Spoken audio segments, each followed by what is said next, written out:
әлеуметтік жаңғыру жолында жаңа ауқымды қадам жасау мақсатында елбасы Нұрсұлтан Әбішұлы Назарбаев 5 әлеуметтік бастама ұсынғаны баршаға белгілі.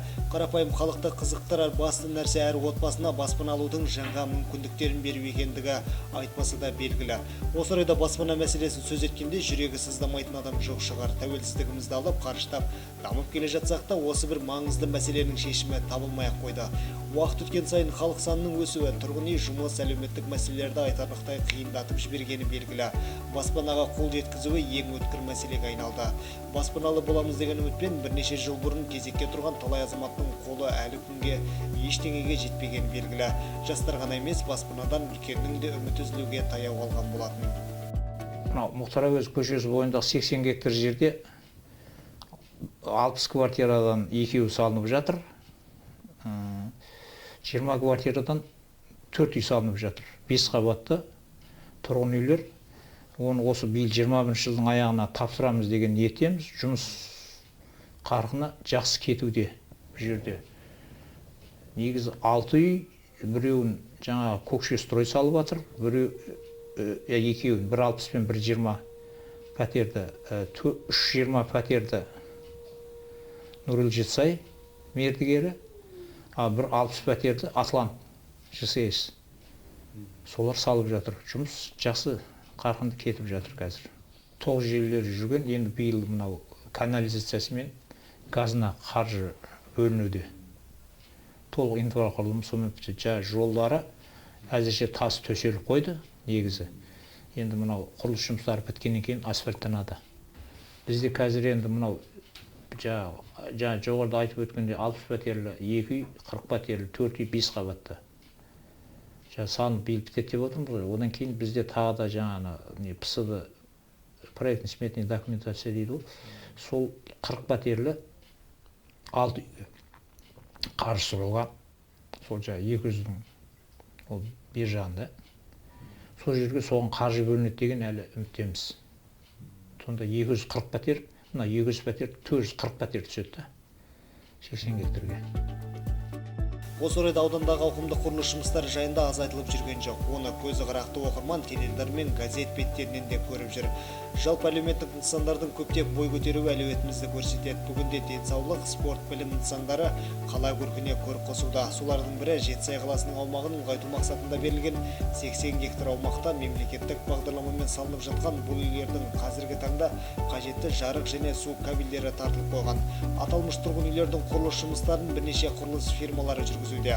Атап айтар болсақ, бұған дейін Жетісай аудандағы құрылыс саласында ауыз толтырып айтарлықтай жұмыс атқарған.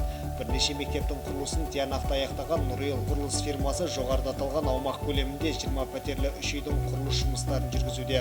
Ал қалған көп қабатты тұрғын үйлерде Көкшестрой 60 пәтерлі 1 үй, 20 пәтерлі 1 үй, ал Атлант құрылыс фирмасы 60 пәтерлі 1 үйдің құрылыс жұмыстарын жүргізуде.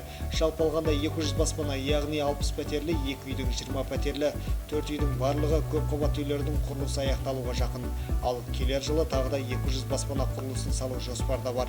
Бұл жердегі барлық инфрақұрылымдары қарастырылған: автотұрақ, демалыс аймағы және гүлзар болады.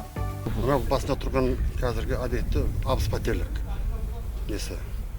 құрылысы жүріп жатыр. 60 пәтерлік болғанда 3 подъезді, әр подъезде 20-дан 60 пәтер. 1 комнатты, 2 комнатты және 3 комнатты пәтерлер. Солар. Ежелемінде 20 квартиралық үйлер бар. Олардың қасымызда 2 подъезде, 20 квартирадан әрқайсысы. Солар бәрін осы биыл бітіруге тырысамын деп отырмыз. 30-35 полный жаңағы біздің тасымалдау техникалар бар, крандарымыз бар, қоба, камаздар, тауырыштер осы объекттің басында осы қазіргі 6 үйдің несінде, құрылысында. Жергілікті бізде көбінесе қазіргі уақытта болып еді ғой, Өзбекстаннан неғып жалдап келген. Қазір ондай қатты неғып батыр, тексеріп неғып батыр. Онша тек қана біздің өзіміздің жергілікті халықтың жігіттері істеп батыр. Мына жердегі ынтымақ ауылының жігіттері мына жерде 2 бригада Жетісайдың жігіттері істеп батыр. Күнде өздері келіп, барлық жерде қазір осы жергілікті халықтың жұмысшылар. Одан бөлек мемлекеттік қызмет саласында еңбек етіп жүрген жас мамандарға және ауылға келген жас кадрларды қолдау мақсатында Жетісай ауданы Қарақай ауылдық округінде құрылыс Нұртас жауапкершілігі шектеулі серіктестігі салған. Жалпы құны 58 миллион 735 мың теңгені құрайтын 10 пәтерлі тұрғын үй мемлекет меншігіне сатып алынған.